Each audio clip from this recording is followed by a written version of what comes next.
বিশ্বজুড়ে তুফান ঝড়ে কাবু সিনেমা প্রেমীরা। বাংলাদেশে প্রেক্ষাগৃহ কাঁপানো সিনেমাটি এখন দেশের গণ্ডি পেরিয়ে বিশ্ব ময়দানে। সারা বিশ্বের 15টি দেশ ব্যাপক সাড়া ফেলেছে শাকিব খান অভিনীত সিনেমাটি। গত 5 জুলাই ভারতেও মুক্তি পায় রাইহান রাফি নির্মিত তুফান সিনেমা। মুক্তির পর সিনেমাটি নিয়ে কলকাতার দর্শক সমালোচকরা মিশ্র প্রতিক্রিয়া ব্যক্ত করেছেন। সিনেমাটি মুক্তির আগে কলকাতার চিত্রনায়ক জিৎ একটি মন্তব্য করেন, যা নিয়ে ঢের আলোচনা হয়েছে। এবার ওপার বাংলার প্রসেনজিৎ, জিৎ ও দেবকে নিয়ে নিজের মতামত ব্যক্ত করলেন শাকিব খান। কিন্তু কি বললেন ঢালিউড সম্রাট, এ বিষয়ে বিস্তারিত থাকছে প্রতিবেদনে। সাথে আছে আমি মেহেদি হাসান। সম্প্রতি ভারতীয় গণমাধ্যমে দেওয়া এক সাক্ষাৎকারে শাকিব খান বলেন, আমি একজন অভিনেতার অসম্ভব অনুরাগী উত্তম কুমার, যিনি হলেন একজন আল্টিমেট সুপারস্টার। তাকে ছাপিয়ে যাওয়া কারো পক্ষেই সম্ভব নয়। এর বাইরে বাংলায় প্রসেনজিৎ চ্যাটার্জির বড় অবদান আছে, আর জিৎ বাণিজ্যিক সিনেমাকে সব সময় বড় করার চেষ্টা করছে। আমার কাছের মানুষ। অন্যদিকে দেব সুন্দর সব সিনেমা উপহার দিচ্ছেন।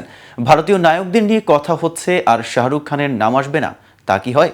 শাহরুখ খানের প্রসঙ্গ উঠতেই শাকিব খান বলেন, আমার মনে হয় শাহরুখ খান শুধু ভারতের নন, সাউথ ইস্ট এশিয়ার ব্র্যান্ড অ্যাম্বাসেডর। দুবাইয়ে উনি কোনো কিছুর ব্র্যান্ড অ্যাম্বাসেডর শুনলে গর্ব হয় যে হলিউডের কেউ নন, আমাদের শাহরুখ ব্র্যান্ড অ্যাম্বাসেডর। শাকিব আরও বলেন, আমার দেশ বাংলাদেশ, কিন্তু আগে তো একই জায়গায় ছিলাম। ব্রিটিশরা এসে সব ভাগ করে দিয়ে গেল। আমাকে বাইরে অনেকে ইন্ডিয়ান বলেন, তাতে অসুবিধা নেই। সেই দিক থেকে আমি শাহরুখের বড় ফ্যান।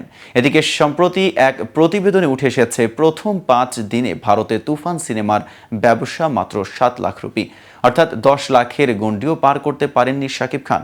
অন্যদিকে পশ্চিমবঙ্গে কেন দর্শক পাচ্ছে না তুফান, এর কয়েকটি কারণ খুঁজে পেয়েছেন পশ্চিমবঙ্গের প্রযোজক রানা সরকার।